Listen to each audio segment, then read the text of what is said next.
Welcome back to another technical deep dive here in the debug zone.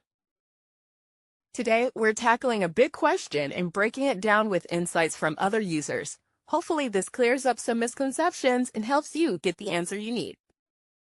So, buckle up, stay a little curious, and let's jump right in.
And that's a wrap.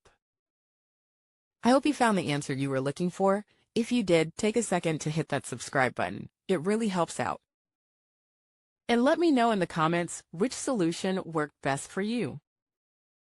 See you next time in the debug zone.